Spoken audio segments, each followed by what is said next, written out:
Hi, I'm Cameron Finley. And I'm Taylor Thomas, and welcome to Good Evening KU. So this past weekend was Easter weekend, and I heard that this was your first American Easter in the United States. Yep. So how'd that go for you? It was interesting. I had a friend of mine invite me to have lunch with her family and her friends. Fun. Very different from back home. Yes. We'd been talking about this earlier. Uh-huh.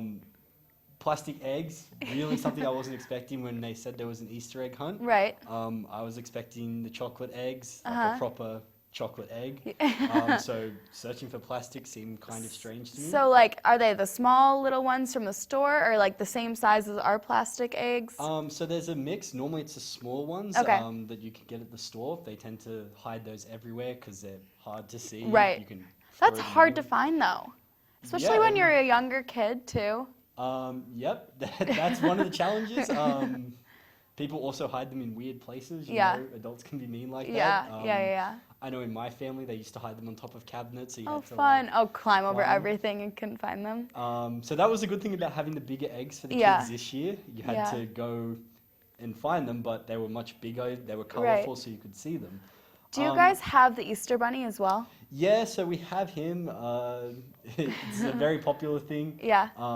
People tend to leave carrots out, kind of like they do at Oh, Christmas that's so sometimes. cute. Yeah.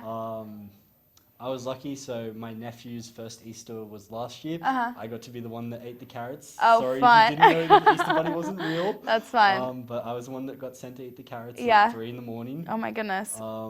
But I heard you had a fun Easter as well. You went back to Chicago. Yes, so I'm from Chicago, so I went home for Easter weekend, thankfully. And it was very fun. I just had the American traditional Easter weekend going to church with my whole family, and then we had brunch afterwards at my house and hung out and played games, which was very, very fun to finally see my family again. I haven't been back since winter break, so it has been a long time. Yes. I heard you did something that wasn't traditional to Easter Yes. before that, though. Yes. So my sister, one of them, just became a yoga instructor, a hot yoga instructor. So it's like 100-degree weather in the room. They turn this heater on, and you just do yoga. And it was so sweaty afterwards, and it was one of the coolest things I've done. But yeah, I was dragged there. Workout wasn't something I'd be about. Yeah. But yeah, Yeah. it also makes eating later a lot easier. Oh 'cause my you can gosh, feel yes. good about the You can workout you've been doing. And I lost so much water weight. I was like gaining all of this back in as soon as possible. So it was That very works fun. Also over the weekend, KU played Villanova. Yep, in the Elite Eight, that was a little depressing. Yeah. But, you know, we played as well as we could have. We Right. made some mistakes. Right. And I mean, we have a photo from last year's Right. tournament team in Villanova. Right. Where they got Lost knocked out really in the early. first round, wasn't it? The second round. Second round? Okay. But yeah, there's a photo of one of their piccolo players crying. Yeah. You can see it Yeah. there. Yeah. And you and I both heard some rumors about some KU Right. fans who Being very upset. Yeah. reminded me of this girl. There were definitely some tears shed Yeah. when I was watching the game. I know. It's so And- sad. We were so close. Yeah, but I mean, this photo and the story that comes after it shows that KU could just as easily be back next year. Right. They did a total 180 from getting knocked out early to now they're going to play the Final Four. Yep. So. And speaking of other teams that had big, crazy years, Oklahoma's back in the Final Four for the Right. first time since 1994. That's crazy. So 21 years. It's Yeah. For the coach, it's the second longest time between Wow. Final Fours ever. So everyone needs their shot. Yeah, so They need their moment of there's fame for a plenty of second. opportunities. KU's always in the discussion. Yes. Um, Also, speaking of sports Yep. and your love of sports and my love of pop culture, past couple days there was a tweet from Iggy Azalea. Yep. And then a video released and then a tweet. Yep, so the tweet that you can see is referencing a video from Iggy Azalea talking about a video Right. that Los Angeles Lakers player D'Angelo Russell released where he took a video of Nick Young, who's Iggy Azalea's fiance, and the video showed Nick Young talking about girls that he might have been cheating on Iggy Azalea with. But the big issue came that Nick Young didn't actually realize he was being recorded. That's so rude. You can't do that to your teammate who you're supposed to be teammates with and having trust with and playing together, and now it's just ruined. Yeah, and I mean, they still have a couple of games left in this season. Yeah. They both are supposed to be on the Lakers for a couple more years, so Yikes, they're that's expected to awkward. be teammates. Yeah.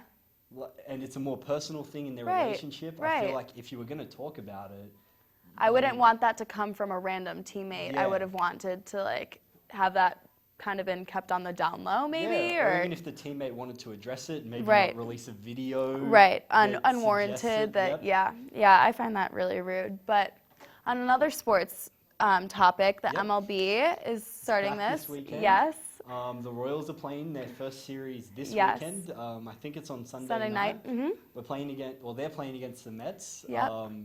A rematch of last year's World Series, It'll which be is so fun. always exciting. Two Yes. of the better teams in the sport. Uh-huh. So that'll be exciting. Mm-hmm. Being in Kansas, it's Royals' favorite at the moment. Everyone's excited to see if the Royals can repeat, make a Yep. second. Hopefully they're still on their high from run at last the World year. Series. Yes. So that'll be a lot of fun, and Yes. seeing just how good the Royals are this weekend. I know. I'm so excited to see how they do this weekend and for the future season. And that's all we have for today. Coming up next is Bella Without Borders. Where you go to college makes a statement about you. This place will become a part of you, your identity for life.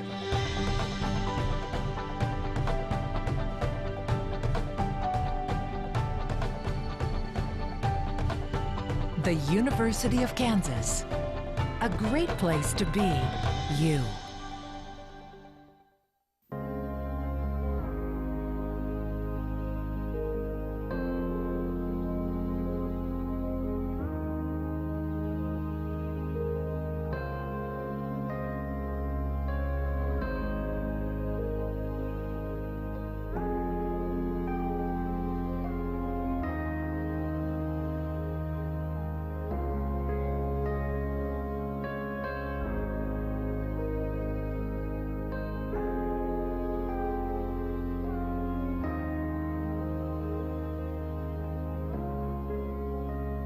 The script. Welcome back to Bell Without Borders. Today I have special guest here and also graduate student Goran Ghafour. So to kind of start us off today, I would like to, well, first tell the audience that Goran is well known for his research and writing on the issues of the Middle East.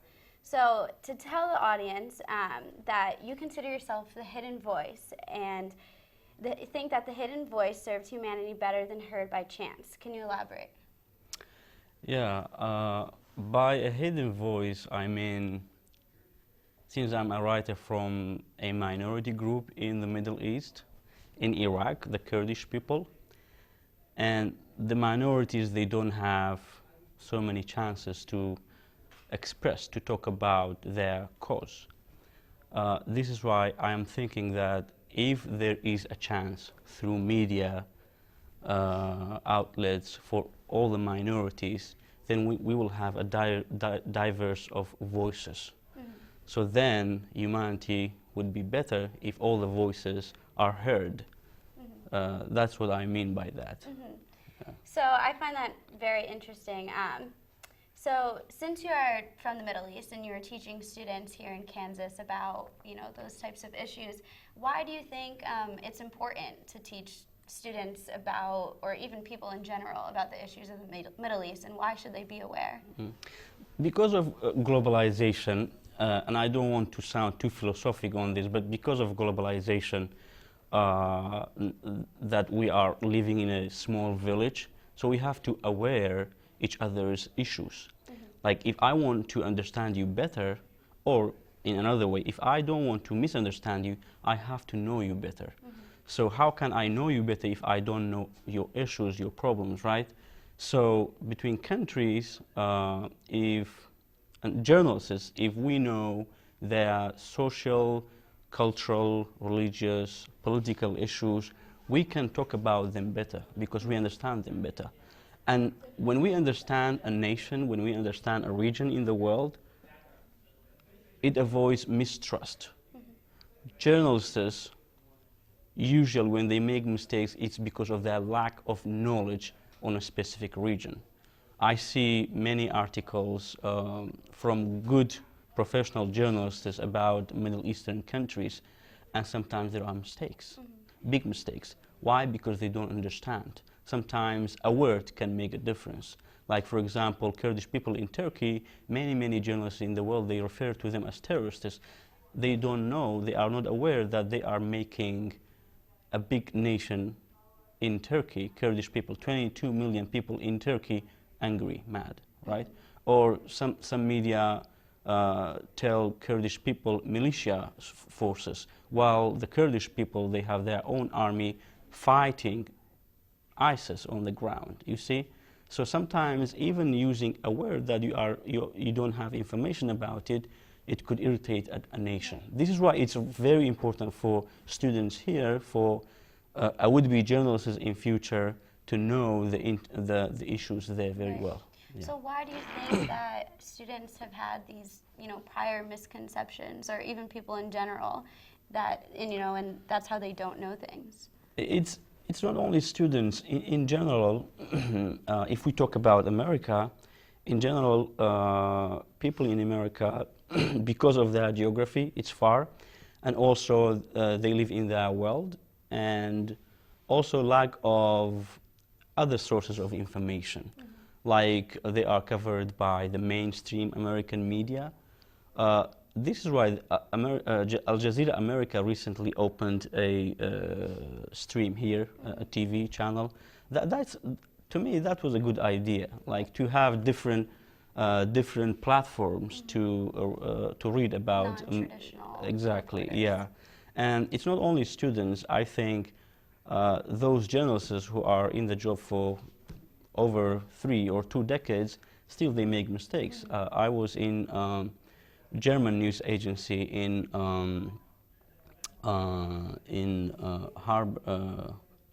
Dortmund in Germany. When I went through their background information, they had a big, huge hall for their background information. And this is a big news agency, German news agency. And they had the birthday of the Iraqi president wrong. They posted Iran as an Arab country, while it's not. It's in the Middle East, but it's not an Arab country.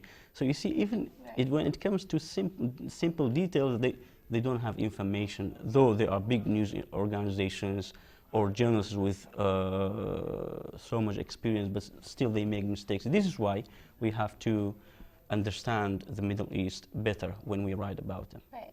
So kind of to change the topic a little bit, and so media and war. So what issues do journalists face in violent zones? Well, in the Middle East, especially in Iraq, it is very hard for people to be a journalist, really. It's not only a war zone. Right now it's a war zone in multi-fronts. Iraqis between themselves, different sects fighting, and also Iraq and ISIS, right? It's multi-front, so it's a war zone, it's dangerous. But also from danger from censorship, the government censorship, the problems with freedom of speech, problems with media law, okay? So journalists have to be very careful not to also irritate political party officials, Islamic political party officials, those terrorist groups, small and big ones. So when you write, you have to take all these into consideration, otherwise your life would be in danger. For example, in December 2014, I had a seminar on how to uproot ISIS in the Middle East, especially in Iraq.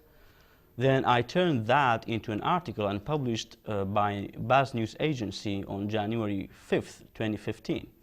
Then 2 weeks after that, I got threats, just because I talked about ways how we fight ISIS to uproot them and groups alike. So you see, it's very dangerous. When you write about a political party, there are some danger there. When you are writing about religious issues, there are some dangers there.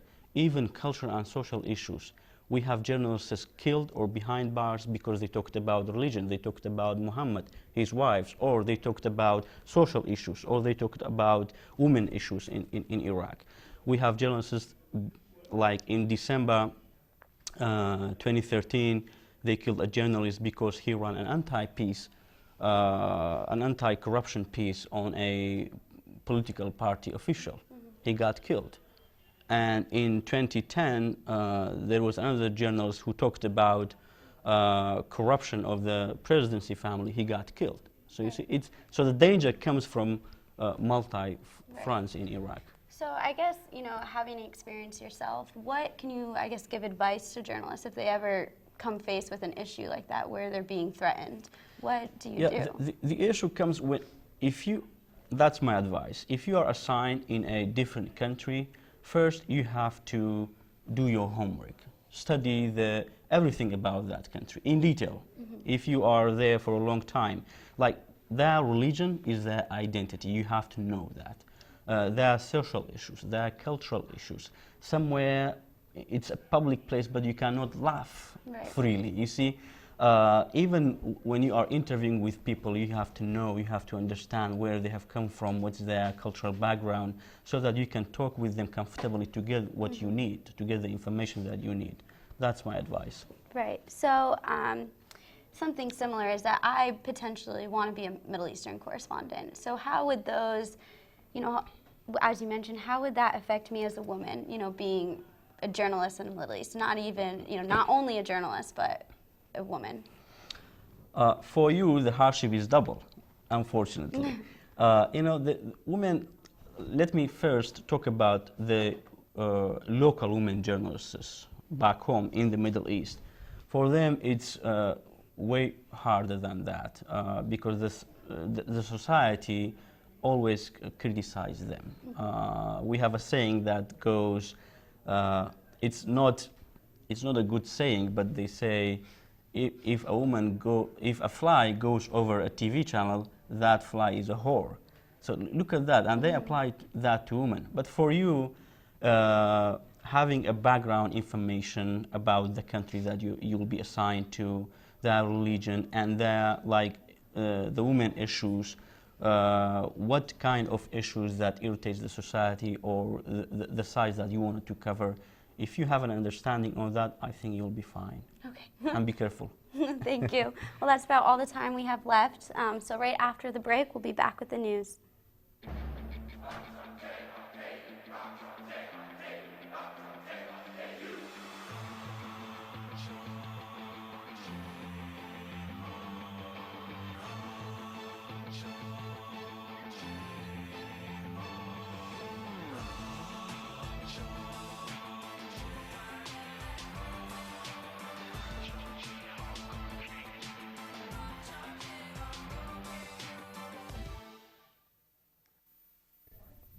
Hi, I'm Leah, and I'm here with Lamont and Julia. We are with Delta Epsilon Mu, a pre-health fraternity here on campus, and we are here to talk about our car show that's coming up. All right, so our car show goes by the name of Tuna Fest. It's going to occur on April the 10th from 11 to 5. Admission is completely free to the public, and also if you want to enter in your car, it's $10 with a KUID, and it's $20 without, and that price allows you to enter in for contests and prizes and games and such. And 40% of the proceeds for this event are going to be going to Children's Lives Include Moments of Bravery, which is a program run through Lawrence Memorial Hospital. Basically, the main premise of the program is to help children whose parents are going through cancer better understand the disease itself and the treatment. All right, well, we hope to see you guys all there at Tuner Fest on Sunday, April 10th, anytime between 11 and 5 p.m. to come support your community and Delta Epsilon Mu. Thank you. Welcome back. I'm Emma Doherty. And I'm Al Moore. This is your Good Evening KU News update. A Lawrence man is dead after a domestic dispute in Southeast Lawrence overnight ended with a house on fire. According to the Lawrence Journal-World, police responded to the domestic dispute at 2632 Rawhide Lane and discovered a man displaying a handgun and threatening the occupants of the house. It appears that the man barricaded himself inside the house before setting the fire himself. The Lawrence City Commission has delayed voting on a solution for parking issues at the new apartment complex next to Memorial Stadium. The original plan was for an automated underground parking system, but the company offering that service has since gone bankrupt. The commission voted unanimously to defer any further discussion on the issue until they received information about how many vehicles could fit in the development's existing parking garage under city code. The number of Kansas Jayhawks who have declared for the NBA draft has risen to 2. Wayne Selden Jr. announced his intentions yesterday to forego his senior season and make himself eligible to be drafted. Selden plans to hire an agent, which means there is no turning back, unlike freshman Check Diallo, who will not hire an agent and will be able to change his mind if it looks like he won't be drafted. Kansas City Chiefs safety Hussein Abdullah announced his retirement this week, after leaving a six-figure salary on the table while still in the prime of his career. This trend is a concern for the NFL as players are choosing to leave the sport on their own terms at a younger and younger age. Detroit's Calvin Johnson and San Francisco's Chris Borland have also announced retirements recently despite their good health.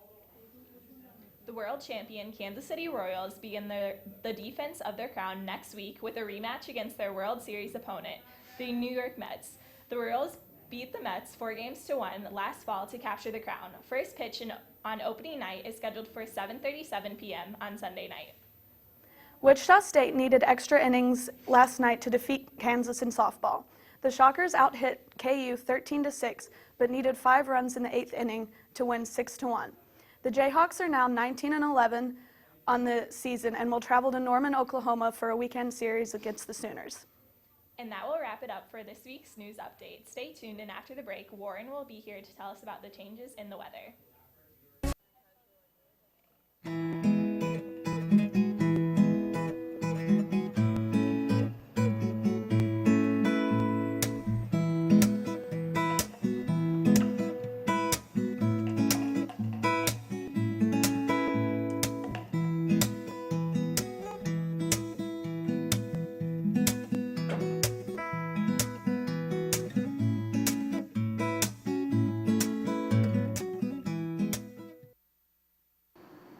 Welcome back. Well, we have Bentley outside with our live shot. Bentley, how's it going?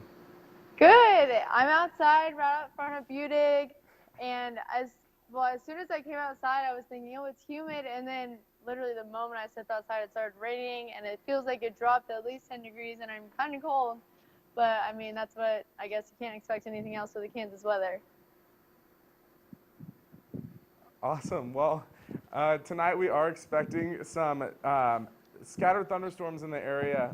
We do have a severe thunderstorm watch in effect right now. These smaller cells will come through the area, but they are very hit or miss. So, you know, it could be 5 miles away from you. You could have a strong storm, but it could not hit the area. So we will look, keep your eyes peeled tonight and watch out for those severe storms as we are starting to see some rain outside now. As we look into tomorrow, we are going to see our high of 63 degrees. These storms will push a cold front through, and we will cool down a little tomorrow, partly cloudy, and the winds will die down to about 15 miles per hour. It should be a pretty nice day. And as looking to the 5-day, like I said, tomorrow 63 degrees, and we're looking at a lot of sun. That's what I like to see. Cooler on Friday again. That cold front is going to stay in place. But as we go into the weekend, 65 on Saturday, very nice. And look at Sunday, 76 degrees. It's going to be beautiful. And as we start the work week next week, we will look at 67 degrees. That is all we have for you today on this week's edition of Good Evening KU. Come back and see us next week at 5 o'clock, and make sure that you follow us on Twitter at Media Crossroads.